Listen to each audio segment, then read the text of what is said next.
আমি আসলে এই অনুষ্ঠানগুলিতে নিজে কি বলবো না বলবো তার চেয়ে বেশি অন্যান্যরা কি বলছে সেটা আমি শোনার এবং বোঝার চেষ্টা করি। তো আমি আসলে যদিও ভিডিওতে ছিলাম না, কারণ আমি নোট নেওয়ার চেষ্টা করছিলাম। তো একটা পর্যায়ে দেখলাম যে মানে এত সাজেশন গুলো এত রিচ যে আমি এই নোট নিয়ে হয়তো আর মানে আই ক্যানট কিপ আপ। আমি কিন্তু ওটা ছেড়ে দিয়েছি একটা পর্যায়ে, বিকজ এখানে অনেক সাজেশন ছিল। আপনার পলিসি থেকে শুরু করে নীতির বিষয় এসছে, গভর্নেন্সের বিষয় এসছে, আইন আছে সেটা কার্যকর হচ্ছে না, আমাদের প্রায়োরিটি গুলো ঠিক হচ্ছে না। এবং প্রথমে স্বামী শিহাব যে কাজটি করেছেন খুব সুন্দরভাবে আসলে প্রেক্ষাপটটা উনি সেট করেছেন। এবং এই প্রেক্ষাপটে আসলে মানে খুশি হওয়ার কিছু নেই। এটা আমরা রীতিমতো আতঙ্কিত, কেননা এই ধরনের এইভাবে যদি বিষয়গুলো চলতে থাকে তাহলে একটা পর্যায়ে আমাদের ভবিষ্যৎটা কি হবে সেটা ভাবতে খুব একটা ইমাজিনেশনের প্রয়োজন নেই। সো আসলে কিন্তু এটা আমাদের জন্য অনেক বড় একটা সংকট। তবে আমি প্রথমে একটা পজিটিভ নোটে শুরু করি, কেননা আজকে এটা আমার তৃতীয় প্রোগ্রাম এবং পরে আরেকটা প্রোগ্রাম আছে রাতে। তো প্রতিটাই কিন্তু হচ্ছে কোনো না কোনো ইউথ কমিউনিটি বা ইউথ অ্যাক্টিভিজমের সাথে, যেটা হয়তো অতীতে তেমন ভাবে ছিল না। তো আমার মনে হয় এই যে একটা অ্যাওয়ারনেস বা এই যে ইয়াং জেনারেশন তারা মনে করছে যে তাদের এই এজেন্ডার ওনারশিপটা তাদের নিতে হবে বা এটা নেওয়া প্রয়োজন তাদের নিজেদের ভবিষ্যতের জন্য, এটা আমার মনে হয় খুবই খুবই পজিটিভ। সো এখানে কিন্তু আমাদের আসার জায়গাটা, বিকজ আমরা যদি খুব অনেস্টলি যদি বলি আমরা ফেল করেছি, মানে আমাদের এই জেনারেশন উই হ্যাভ ফেল। এটা আমারও ব্যর্থতা একজন এমপি হিসাবে, সেখানে আমার হয়তো যত অর্জন করার কথা ছিল সেটা আমরা করতে পারিনি। সো এখন the hope is on the new generation. তবে তার মানে এই না যে আমরা হাত পা গুটিয়ে আমরা বসে থাকবো, মানে আমাদের অন্তত যে চেষ্টাটা করতে হবে সেটা হচ্ছে তাদের কাজটা আমরা কতটুকু সহজ করতে পারি। কাজটা শেষ হয় না, তবে কাজের যদি একটা প্রেক্ষাপট যদি আমরা তৈরি করতে পারি বা আমরা যদি শুরুটার জন্য একটা মানে এনেবলিং এনভায়রনমেন্ট তৈরি করে দিতে পারি, তাহলে এটাই আমার মনে হয় আমাদের সবচেয়ে বড় কাজ। এবং আজকে আপনারা যে বিষয়গুলো নিয়ে কথা বলছেন আমরা কিন্তু সেগুলো আমাদের জায়গা থেকে আমরা চেষ্টা করেছি। আমি মানে নিজেকে এই জায়গা থেকে মানে এক্সকিউজ করছি না। তবে আমরা যেমন আমাদের জাতীয় সংসদে যে পার্লামেন্টারি যে মোশনটা আমরা আনলাম একটা প্ল্যানেটারি ইমার্জেন্সি, সেটা কিন্তু পৃথিবীর যে কোনো দেশ থেকে ভিন্ন ছিল। সবাই গেছে ক্লাইমেট ইমার্জেন্সি, অনেক দেশ এটা ঘোষণা করেছে, আমরা চলে গেলাম প্ল্যানেটারি ইমার্জেন্সি। এবং সেখানে আমরা যে বিষয়গুলো নিয়ে এসেছি, সাস্টেনেবিলিটির মূল প্রশ্ন যেটা আমরা বলি যে প্ল্যানেটারি ওভারশুট, অর্থাৎ আমার যে পরিমাণ প্রাকৃতিক সম্পদ আছে যেটা আমার 12 মাসে ব্যবহার করার কথা, সেটা কিন্তু আমি এখন 7 মাসে ব্যবহার করছি। So that in itself is a huge sustainability issue. So আমাদের মূল জায়গাটা হচ্ছে কিন্তু আমাদের লাইফস্টাইল চয়েস, যেটা রিজওয়ানা বলেছেন যে আমরা কি ধরনের আমরা উন্নয়নকে কিভাবে দেখি। তবে তার চেয়েও আরো যেটা সবচেয়ে বেশি গুরুত্বপূর্ণ, আমি শিওর এটা সবাই মাথায় বিষয়টা ছিল, অর্থাৎ আলোচনায় সেভাবে আসেনি, সেটা হচ্ছে আমরা যখন বলি বা আমরা যখন প্রশ্নটা রাখি যে প্রকৃতিকে আমরা ফিরিয়ে আনতে পারবো কিনা, অ্যাকচুয়ালি প্রশ্নটা হওয়া উচিত যে আমরা নিজেদের ফিরিয়ে আনতে পারবো কিনা। কারণ প্রকৃতি কিন্তু আমাদের চেয়ে ভিন্ন কোনো বিষয় না। আমরা জীব বৈচিত্র্যের একটা অংশ, মানে সেই বৈচিত্র্যের একটা অংশ হচ্ছে আমরা। সুতরাং আমাদের সাথে প্রকৃতির যে সম্পর্কটা আছে, যেটা আমি মনে করি একেবারে মানে ভেঙে গেছে, সেটাকে আমরা আবার কিভাবে সেটাকে আমরা রিবিল্ড করতে পারি। সুতরাং রেস্টোরেশন অফ ইকোসিস্টেম তো একটা সুনির্দিষ্ট ব্যাপার, সার্বিকভাবে হচ্ছে প্রকৃতির সাথে এই কানেকশনটা আমরা আবার কিভাবে রিএস্টাবলিশ করব। কেননা আমরা যেমন মানে যুদ্ধবিরতি প্রসঙ্গটা আসে, যেমন গাজা নিয়ে কয়েকদিন আগে কথা হলো একটা যুদ্ধবিরতি, মানে এখানেও কিন্তু এক ধরনের সিজ ফায়ারের প্রয়োজন আছে, একটা যুদ্ধবিরতি আমাদের ঘোষণা করতে হবে। এই প্রকৃতির সাথে আমরা এখন যে যুদ্ধটা করছি, এটা কিন্তু আমরা আমাদের নিজেদের সাথে সেই লড়াইটা করছি। সুতরাং এই যদি একটা মৌলিক যদি পরিবর্তন না আসে আমাদের চিন্তার মধ্যে, তাহলে কিন্তু খুব একটা পরিবর্তন আসবে না। So we are part of diversity, biodiversity, we are part of nature, we are part of the ecosystem. আমি যখন নিজেকে তার একটা অংশ হিসাবে দেখব, তখন কিন্তু আমি আবার নিজ স্বার্থে অনেক কিছু আমি করব। এবং যখনই আমি মনে করব যে না এটা ভিন্ন কিছু, এটা এলিয়েন একটা বিষয়, এটা আমার সাথে সম্পর্ক নাই, তখন থেকেই কিন্তু সমস্যাগুলো শুরু হয়। তখন আমি মনে করি যে না আমি আলাদাভাবে, আমি তো তার অংশ না। সুতরাং সেটা যদি ধ্বংস হয়ে যায়, সেটা যদি নষ্ট হয়ে যায় আমি তো আর ধ্বংস হচ্ছি না। সো এইটা আমার মনে হয় একটা বড় একটা জায়গা যেখানে আমাদের মানে শুরু করা উচিত। আরেকটা যেটা হচ্ছে সেটা হচ্ছে আমরা কিভাবে বিষয়গুলিকে দেখি, আমরা সরকার কিভাবে দেখে বা সরকারের দৃষ্টিভঙ্গিটা কি। আমরা রিজার্ভ ফরেস্টের কথা বলি, এই ফরেস্টের মধ্য দিয়ে এখন কিন্তু পাবলিক রাস্তা যাচ্ছে, এই ফরেস্টের ভিতর দিয়ে আপনার রেল লাইন যাচ্ছে, রেল ট্র্যাক যাচ্ছে, এখানে আপনার বিদ্যুতের সংযোগ আছে। মানে আসলে তো এটাকে আমরা রিজার্ভ বা প্রোটেক্টেড বলছি, কিন্তু বাস্তবে তো আমরা করছি না। আমাদের কোনো সংস্থার যদি জমি প্রয়োজন হয় উন্নয়নের জন্য, আচ্ছা আমরা বনের জমি নেই, মানে যেমন এটার কোনো মূল্য নাই। সো এই দৃষ্টিভঙ্গির জায়গাগুলো যদি আমরা পরিবর্তন না করি, এবং সেটা একেবারে মানে সরকারের পক্ষ থেকে আসতে হবে, সেই কাজটা যদি আমরা না করি, যেমন আমরা দেখেন এই যে বঙ্গবন্ধুর 100 জন্মবার্ষিকী উপলক্ষে আমরা আপনার 10 মিলিয়ন চারা আমরা লাগালাম, 1 কোটি চারা লাগালাম। তো শুধু চারা লাগিয়ে তো আমার দায়িত্ব শেষ হচ্ছে না। মানে এটা আমি একটা প্রশ্ন করেছিলাম, এটা হয়তো ইশতিয়াক সাহেব এটার জবাবটা জানে, যে সাধারণত কয়টা সার্ভাইভ করবে, এটা সার্ভাইভাল রেটটা কত। আমাকে বলা হয়েছে যদি 70% সার্ভাইভ করে that is considered two be good. So সেইটা যদি সঠিক হয়ে থাকে মানে সেটা ভালো কথা।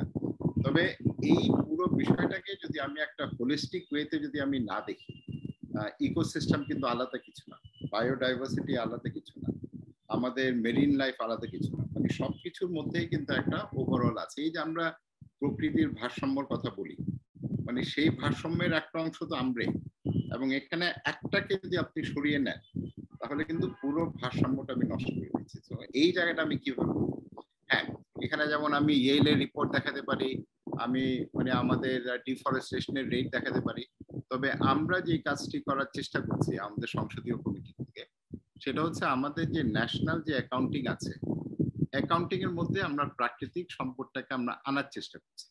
কারণ আমি যতক্ষণ পর্যন্ত এটার একটা ইকোনমিক ভ্যালু আমি যতক্ষণ পর্যন্ত না ধরবো, এটাকে যদি আমি মেজার না করতে পারি, এটাকে যদি আমি মাপতে না পারি, তাহলে কিন্তু এটা আমি কখনোই আমি রক্ষা করতে পারবো না। এই যে এই দৃষ্টিভঙ্গিটা কেন, যে জমি প্রয়োজন হলে আমরা বনের জমি, বা আমার সুন্দরবনে কি জমি আছে, আমার এখন নেভির রেস্ট হাউসের দরকার বা ওনাদের রেস্ট হাউসের দরকার, সেখানে আমি সুন্দরবনের জমি নিয়ে নিব।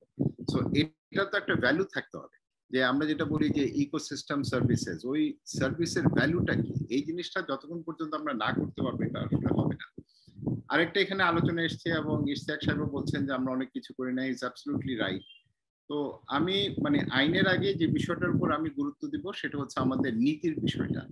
মানে আইন কিন্তু, আইনের প্রেক্ষাপটটা হচ্ছে আমার নীতি, আমার পলিসিটাই কিন্তু আমার যে প্রায়োরিটি আছে, বা আমি যেই বিষয়গুলিকে আমি প্রায়োরিটি দিচ্ছি ওই বিষয়টা কিন্তু এস্টাবলিশড হয় থ্রু পলিসি।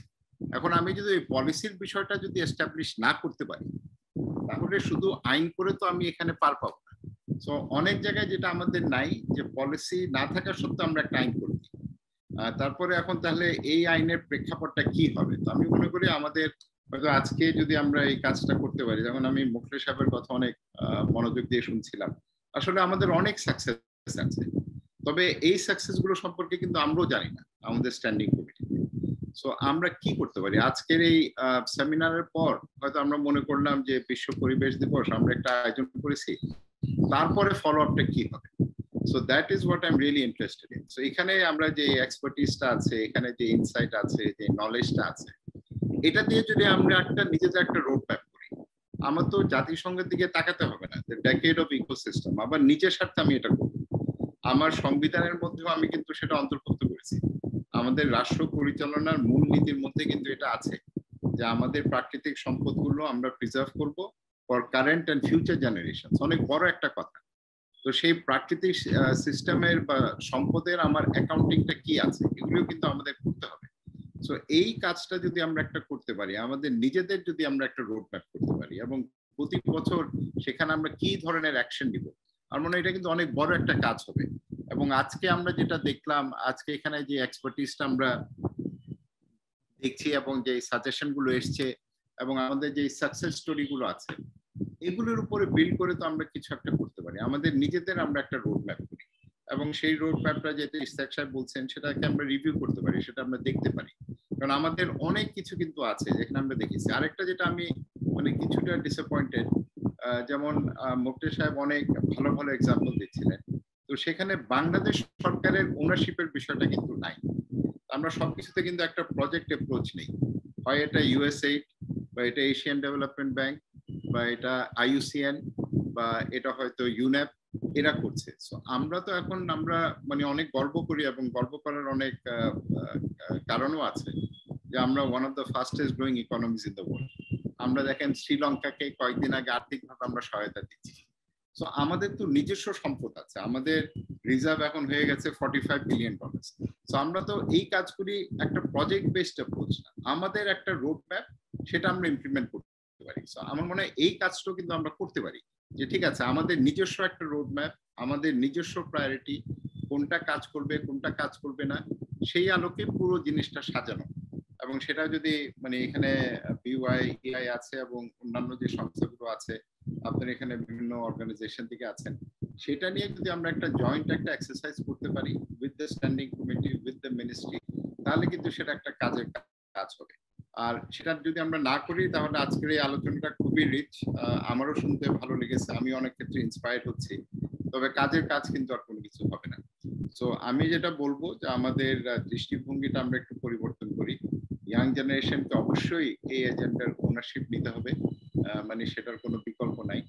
আর সত্যিকার অর্থে আগে যেটা ছিল যে মানে আমরা উন্নয়ন এবং পরিবেশ, এই দুটোকে কিন্তু আমরা একটু মানে দেখতাম যে একটা সাংঘর্ষিক একটা এখানে একটা মাত্রা আছে, যে পরিবেশ রক্ষা করতে হলে উন্নয়ন হয় না। তবে বর্তমানে প্রযুক্তি যেভাবে এগিয়ে গেছে, বিজ্ঞানের যে নলেজ আমাদের আছে, এখন কিন্তু আমরা গ্রিন ডেভেলপমেন্টের কথা বলি, আমরা কিন্তু এখন বিল্ড ব্যাক বেটারের কথা বলছি। So this is the time, আমরা যদি এই সময় যদি এই কাজগুলি করতে পারি, যেখানে কন্ট্রাডিকশন গুলো আগের মতো নাই, তাহলে কিন্তু আমরা এগিয়ে যেতে পারবো। তবে এখানে মাইন্ডসেটের একটা বড় ধরনের পরিবর্তন দরকার, individually as well as from the government. Because সেই মাইন্ডসেটের পরিবর্তনটা যদি না হয়, মানে আমি একটা এক্সাম্পল দিচ্ছি, দেখেন আমরা যেমন বনের যে জমি আছে, আপনারা হয়তো পত্রপত্রিকায় দেখেছেন, আমরা স্ট্যান্ডিং কমিটি থেকে বলেছি, আমরা প্রথমবারের মতো একটা তালিকা হলো, এটা তো 1-2 দিনে হয়নি, এটা ওভার নাম্বার অফ ইয়ার্স এটা হয়ে এসছে। রিজওয়ান একটা মানে মূল্যবান কথা বলেছেন যে আমাদের বন আইন আছে যেটা হচ্ছে এন্টায়ারলি রেভিনিউ বেসড, কেননা কলোনিয়াল টাইমে তারা বনকে একটা সম্পদ হিসেবে এটা কিভাবে এক্সপ্লয়েট করবে তারা দেখত, কিন্তু বনের যে সংরক্ষণ, বনের যে ব্যবস্থাপনা, ইনফ্যাক্ট ফরেস্ট অ্যাক্টের মধ্যে এই সংরক্ষণ কথাটাই নাই। তারপরে আমরা যদি বর্তমানে দেখি যে আমাদের বায়োডাইভার্সিটি মানে বিষয়টা কে দেখছে, বায়োডাইভার্সিটি কিন্তু দেখে আমাদের ডিপার্টমেন্ট অফ এনভায়রনমেন্ট, এটা ফরেস্ট দেখে না। এটা কিন্তু আমি মনে করি ন্যাচারালি এটা ফরেস্টের মধ্যে আসা উচিত, বিকজ সেখানেই কিন্তু বায়োডাইভার্সিটি ইকোসিস্টেম। সেখানে আমাদের অনেক কাজ করার আছে। তবে আমার মনে হয় মানে আমাদের ইয়াং জেনারেশন যে কাজটা সবচেয়ে বেশি করতে পারে সেটা হচ্ছে হোল্ড আস টু অ্যাকাউন্ট। মানে সবাই তো কোনো না কোনো নির্বাচনী এলাকায় বসবাস করে, সে এলাকার এমপিদের কাছ থেকে জানতে চান যে আপনারা সংসদে এটা নিয়ে কি বলছেন, আপনারা এটা নিয়ে কি কাজ করছেন। এই অ্যাকাউন্টেবিলিটিটা যদি তারা চাইতে পারে, অ্যাকাউন্টেবিলিটি নিয়ে যদি প্রশ্নগুলো করে, তখন হয়তো এমপিরা এটা নিয়ে সংসদে আরেকটু জোরালো ভূমিকা লাগবে। কারণ আমরা সবাই যে অধিবেশনগুলো পছন্দ করি সেটা হচ্ছে প্রশ্নোত্তর পর্ব, কারণ সেখানে কিন্তু আমি দেখাতে পারি, I play to the gallery, যে না আমি আমার এলাকার মানুষের কথা বলছি। সো ওই জায়গাটাকে যদি আমরা একটু ট্যাপ ইন করতে পারি, আমার মনে হয় অন্যান্য জায়গায় ইউথ অ্যাক্টিভিজমের কথা আপনি বলছেন আগের চেয়ে অনেক বেশি প্রোনাউন্স। ইভেন যদি আমি বলি আমাদের জুডিশিয়ারির যে activism in areas of environment, এটাও কিন্তু আগের চেয়ে অনেক ডেভেলপ। সো আমাদের সংবিধানেও এখন 18 ক আছে, আমরা প্ল্যানেটারি ইমার্জেন্সির আমরা মোশন নিয়েছি। সো হুকগুলো কিন্তু সেখানে আছে, প্রেক্ষাপটটা অলরেডি তৈরি হয়ে আছে। এখন প্রশ্নটা হচ্ছে সেটাকে আমরা কিভাবে ব্যবহার করব, সেটাকে আমরা কিভাবে সামনের দিকে এগিয়ে নিয়ে যাব। তো আমাদের মানে বিশ্ব পরিবেশ দিবসে শুধু না, এটা কিন্তু আমাদের বছরের 365 দিনে এটা নিয়ে ভাবতে হবে, 24/7 এটা নিয়ে ভাবতে হবে। এবং সেই কাজটি যদি আমরা করতে পারি তাহলে হয়তো আগামী বছর যখন আমরা এই সময় আসব, আমরা গত 1 বছরের ইফেক্ট বলে বলতে পারি যে না আমাদের একটা রোড ম্যাপ আছে, আমরা আমাদের প্রায়োরিটি গুলো আইডেন্টিফাই করেছি, এবং সেখানে সরকারের মালিকানা, সরকারের ওনারশিপটা পরিপূর্ণভাবে থাকতে হবে। আপনাদের সবাইকে অনেক ধন্যবাদ।